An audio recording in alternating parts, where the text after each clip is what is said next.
আমাদের কালী পুজোর নেমন্তন্ন ছিল। তো দেখো ফল মিষ্টি আমার কর্তামশাই বাজার করে নিয়ে এসেছে। সেই কালী পুজোর নেমন্তন্নয় আমরা যাব। তো ওখানে যেয়ে কী কী খাবো, কী কী করলাম সেটা তোমাদের সাথে দেখাবো।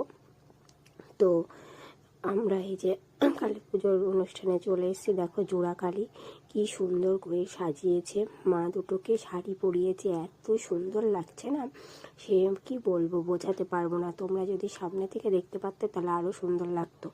আমি তো সামনে থেকে দেখে খুবই সুন্দর লাগছিল। আর লাইটিং এক এক সময় এক এক রকমের হচ্ছে। তো দেখো আমরা অলরেডি ওনাদের বাড়ির সামনে রাস্তায় চলে এসেছি। এবার বাড়ির মধ্যে ঢুকবো। প্রচণ্ড হারে শীত পড়েছে, তো শীতের মধ্যে তো কাঁথা কাপড় নিয়ে যেতে হবে, মানে কাঁথা কাপড় মানে চাদর সোয়েটার। তো পৌঁছে গেছি, এই যে আমরা খেতে বসে গেছি।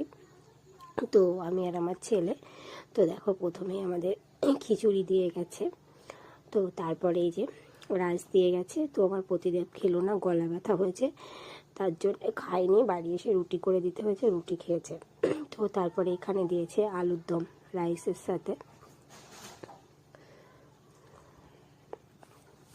তারপরে এই যে চাটনি পাঁপড় দিয়ে গেছে, লাস্টে মিষ্টি দিয়েছে। এই ছিল খাওয়া দাওয়া। তো কেমন লাগলো ভিডিওটা কমেন্টে জানাবে বন্ধুরা। তোমরা ভালো থাকবে, সুস্থ থাকবে।